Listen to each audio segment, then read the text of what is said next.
ayaw talaga ako tigilin kakasend ng mga kung ano-ano sa email ko, no? Di ba sabi ko sa inyo, isisend nyo lang yung makabuluhan. Gcash number, kung gusto nyo ng cashback dahil sa mga pinopromote kong laro. Pero guys, talaga meron talaga makakapalang mukha at matitigas ang ulo at maitim. Maitim, ha? Tulad dito, guys. Ayan, inedit ko na nga lang siya. Tingnan nyo, guys. O, tingnan nyo.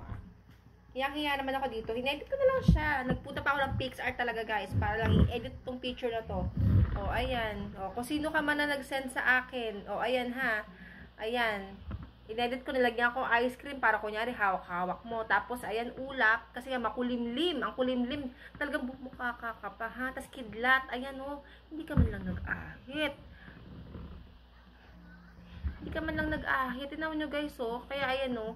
Ayan, in-edit ko yan, guys, ha. Galing yan sa email ko. Makikita nyo, guys, ha. Pero, syempre, tinago ko yung pangalan mo. Makapal ka, eh. Diba? Ayan, guys, o. May hawak siyang ice cream. Tapos, yan, yung makulimlim na part na yan, yung ulap. Paulan na. Tapos, ayan, yung mga buhok-buhok na yan. Ginawa kong kidlat. Ayan, diba? In-edit ko na para sa'yo. Para naman kaya-aya kung makita ako, diba? Sana, diba? Ginandahan mo man lang yung itsura bago mo i-send sa akin, diba?